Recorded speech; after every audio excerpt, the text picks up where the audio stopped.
Welcome back to Norfolk Perspectives. You know, I've always said that life is really a journey, and there's stops along that journey that sometimes you plan and sometimes you don't. Dean Robertson, author now. Yes. How many years did you think that you work on becoming an author? None. Because it really wasn't one of the stops in your life you were planning, wasn't it? It was not. Looking for Lydia, looking for God. It's an inspirational journey of a whole bunch of people that didn't know they were really that stellar, did they? They did not. Okay, take me to the creation of the book. Where were you when you came up with the idea of having a book? When I came up with the idea of writing, I had left the Lydia Roper home, but I lived there for 8 months, convalescing from a bad fall. So it wasn't one of those stops in life that you were planning on? Oh, no. I don't think, no, it was not. I was the youngest person there by decades, and I think just to maintain sanity, I asked if I could start a Bible study. I taught the Bible as literature for 30 years, and they said yes.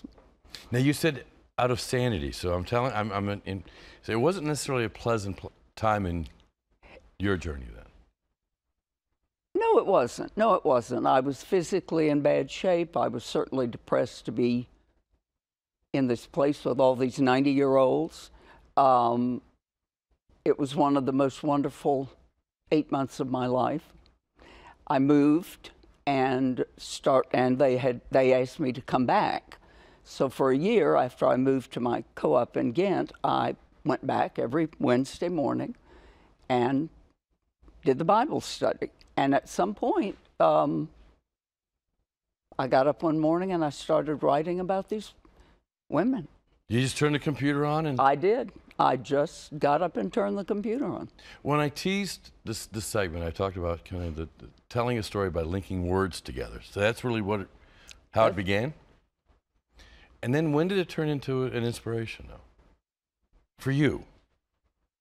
I think it was an inspiration from the first writing because I never had a plan. My friend, the Baptist preacher up at Talbot Park, asked me at one point, "What's your plan for the rest of the book?" And I said, "What's your purpose?" Right. I don't have a plan.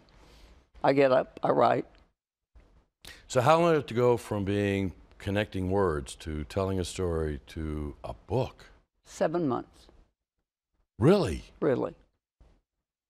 That's quicker than a John Grisham novel. You know that? I know that, and I'm hoping to be John Grisham on the market. Okay, who are some of the characters you talk about, and what were their stories? I talk about many of the names have been changed. Okay. Not all. There's a list of women who asked that their names not be changed. I talk about Kate, who is the oldest member of the group, who came in a lady with pearls and a twin set and never talked.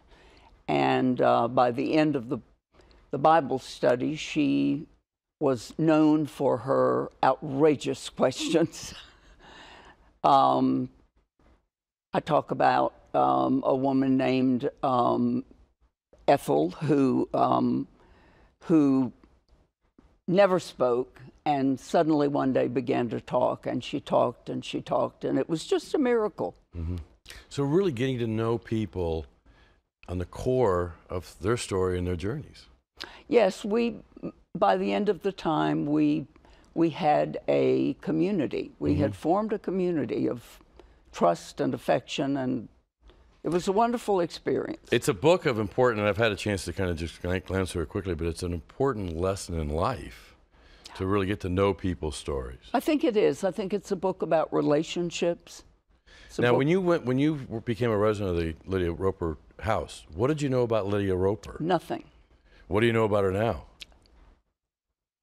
I went to the Christmas open house a year ago with Dr. Albert Roper, who has become a good friend, and I heard him talking to someone who asked him something about the Roper family, and his response was, "If you want to know about the Roper family, you need to talk to Dean Robertson."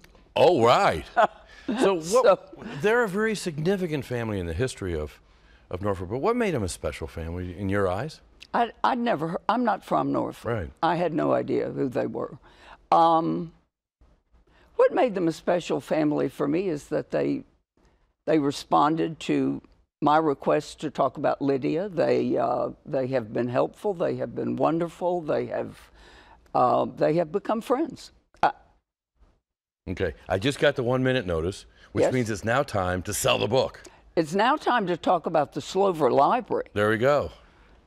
Tell me. September 12th, Okay. that fabulous building, And you're going to be there with the book. 6th floor. I will be there with the book. I will be doing. It's an open, public library-sponsored event. I will be talking about the book, answering questions. I will have books. And you'll take checks? Oh yes. Because you want to sell the book. Oh yes. If you want to be like John Gresham, I'm on it. you got to sell books. I'm on it. How do you launch a book?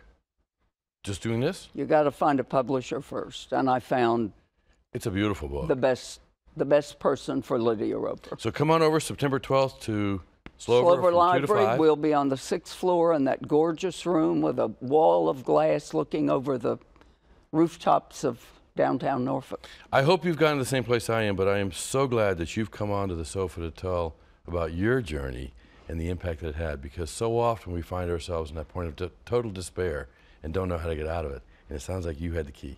I Give was back and given the tell. key. Okay. Thanks a lot. Thank you. I'm going to read it tonight. Good. Okay, cool. When we come back, opera's in the house. What can I say? Stay tuned.